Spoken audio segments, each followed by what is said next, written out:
गेल्या 8 जूनपासून माजी आमदार बच्चू कडू यांनी शेतकऱ्यांच्या अपंगत्वाच्या निराधारासह विविध प्रश्नांवरनं आमरण उपोषण सुरू केलं आहे। या उपोषणाची धार आता राज्यभर तीव्र होताना दिसत आहे।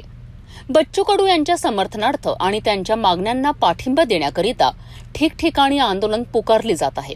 याच मालिकेत म्हणजे 14 जून रोजी अमरावती नागपूर राष्ट्रीय महामार्गावरील टोल गेटजवळ भीम ब्रिगेड संघटनेच्या वतीने तीव्र चक्काजाम आंदोलन करण्यात आलंय।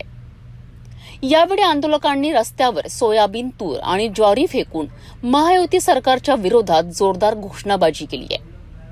सरकारचा निषेध करत आंदोलकांनी बच्चू कडू यांच्या पोस्टरला दुग्धाभिषेक करून त्यांना जाहीर पाठिंबा दर्शविला। भीम ब्रिगेड संघटनेचे अध्यक्ष राजेश वानखडे यांनी यावेळी बोलताना प्रहार पक्षाच्या मागण्या सरकारने लवकरात लवकर मान्य कराव्यात अशी मागणी केली आहे। अन्यथा यापेक्षाही तीव्र आंदोलन छेडण्याचा इशाराही त्यांनी दिलाय।